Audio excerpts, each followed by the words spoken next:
my channel and welcome back to another Q&A. So today I am alone. I am not with Gabby anymore, and as I am in Japan right now, I thought that I could be doing a Q&A on traveling because I got a few questions on my Instagram on how I deal with being out of routine and socializing when traveling and how do you adapt to another lifestyle and everything. So I prepared a list of 5 questions that are important to me. Number 1 is, how do you deal with loneliness whilst traveling? It has only been in the past year that I have had that feeling of loneliness whilst traveling. And I think that the main component to that is because I don't have a place to settle where I know that that is home. And I truly think that it comes back to gratefulness, to a certain routine, and to knowing what is good for my body and what I need. So to be concrete, honestly, I try to adapt to the lifestyle and the habits of the country where I am living at that time.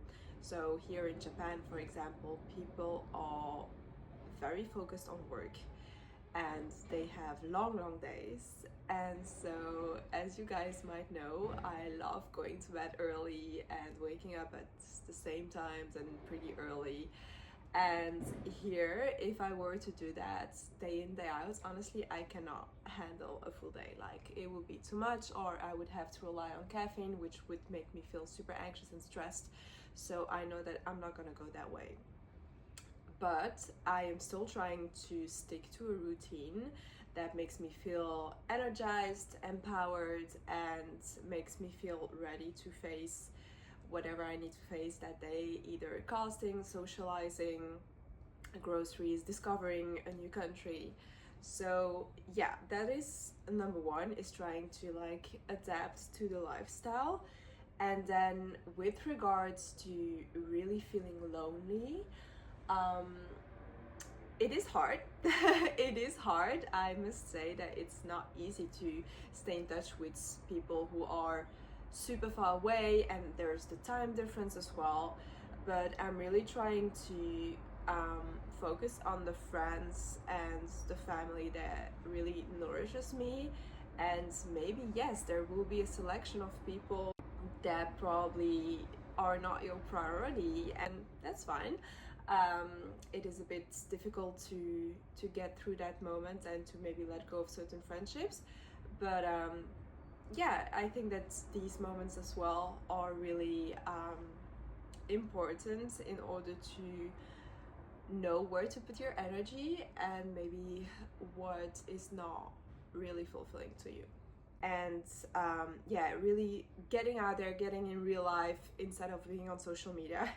I know you're watching me on YouTube right now, but also important, just get out there and be surrounded by real things.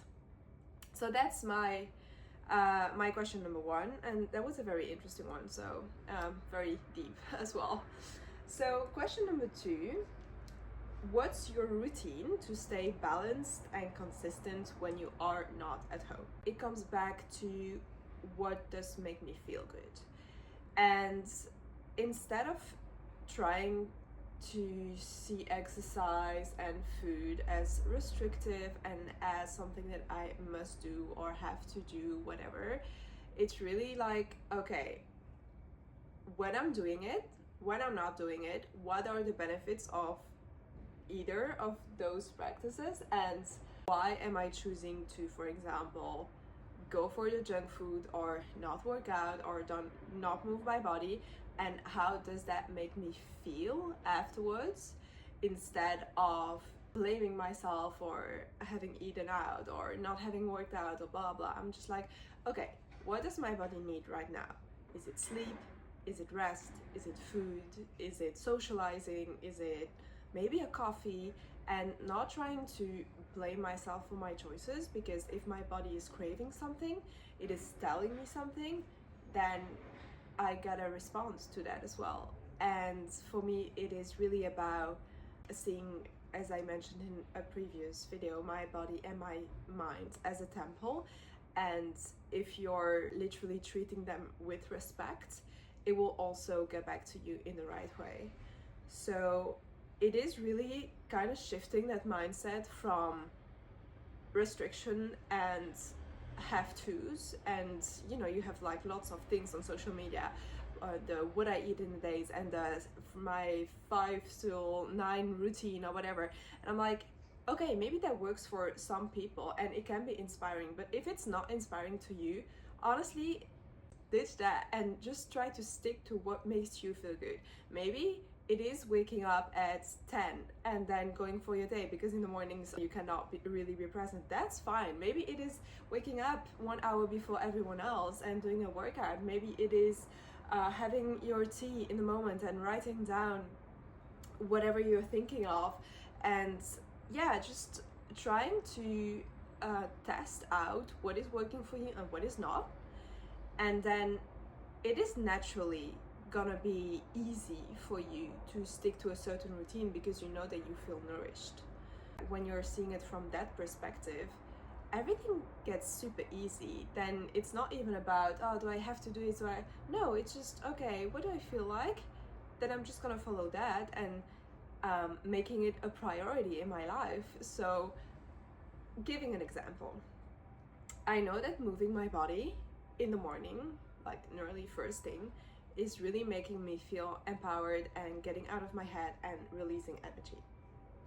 So if I am, for example, shooting that day or having lots of castings or whatever, I am gonna wake up earlier. I am gonna wake up maybe at 5 or at 5:30 if I am prioritizing this for myself, and then also to be the best person during the day. And maybe for some people this can be excessive or it can be restrictive, and then my advice would be, don't do it. Maybe it is only waking up 10 minutes earlier and having time to write down your thoughts, or to have a cup of tea, or to chat with your boyfriend, whatever it is. But really, yeah, just adapting your lifestyle and your routine to what works for you and how you want to show up that day as the best version of yourself. That's it. Number 3 is, it's a funny one. So, what country do you relate most to and why? So, honestly, with modeling, I've been to lots of different countries, from Paris, Milan, I've been to here Tokyo, to Sydney, Hamburg, and I must say that my heart is still in Sydney, and I really relate to their lifestyle, their perspective on life. They are very, to me, they are very connected to nature. They are pretty open-minded, not on everything. Every country has their limitations, but usually it is a very active lifestyle. They are pretty ambitious. There is an equality in the genders, I feel like, mostly. It's not perfect, it's not Scandinavia, but it's definitely much better than France or Belgium.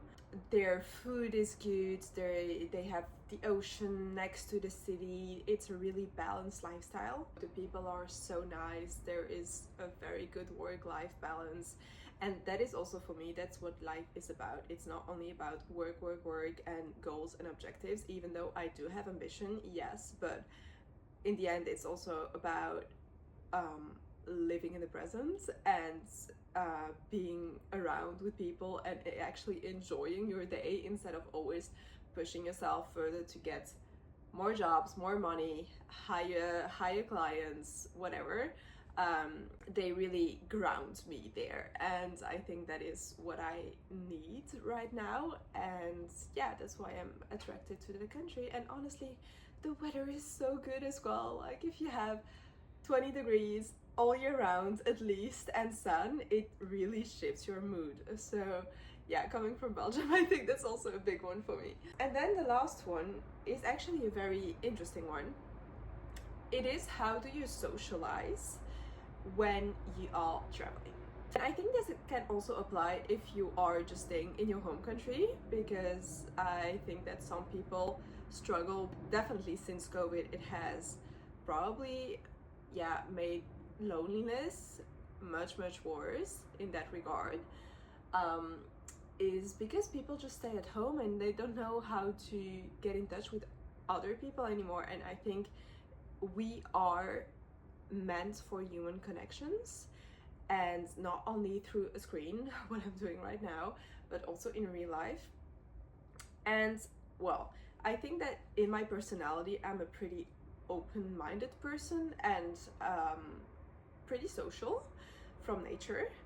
But I definitely had times in my life where I was so isolating and very self-focused, egocentric, I can say it. I was very egocentric.